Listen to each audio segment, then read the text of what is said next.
நீலாம் ஒரு வில்லனா ஒரு பூண்டு உரிச்சுன்னு இருக்க அதுவும் ஆமா வாக்கெல்லாம் உரிச்சு தரேன் இப்பவே வைடா அதெல்லாம் எதுக்கு எத்தனை ரவுடிகளை நான் அடிச்சு தோலை உரிச்சிருக்கேன்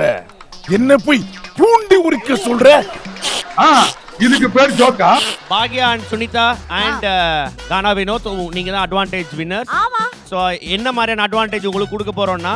இப்போ ஏற்கனவே இந்த சோலக்காட்டு ஹிண்ட்ரன்ஸ் கொடுத்தோம் இல்லையா ஹிண்ட்ரன்ஸை ரிமூவ் பண்ணிட்டோம் மற்ற 6 பேர்ல யாரு டஃப்னு நீங்க நினைக்கிறீங்களோ அவங்களுக்கு ஒரு 5 நிமிஷம் அந்த ஹிண்ட்ரன்ஸை நீங்க கொடுக்கலாம் இவங்க தான் ஜெயிச்சு குத்தாங்க இவங்க முடிவு பண்றதுதான் ஐயோ இது என்ன பாக்யா நீ சொல்லு யாரையாவது எனக்கு வந்து சுனிதாவை கட்டி வை அட பாவி சுனிதாவை கட்டி வைனா உனக்கு கட்டி வையா இல்ல அங்க கட்டி வையா நான் தானே ஜெயிச்சு வச்சு நான் எதுக்கு கட்டணும் ஐயோ இவளுக்கு புரியுதுக்குள்ள நான் குளுக்கோஸ் எழுதின்னு வரணுமா அனிருத்தன் சம்யுக்தா போல இதெல்லாம் ஞாபகம் வச்சுக்கோ பிங்கி கவலையே படாத நம்ம டைம் வரும் திருப்பியும்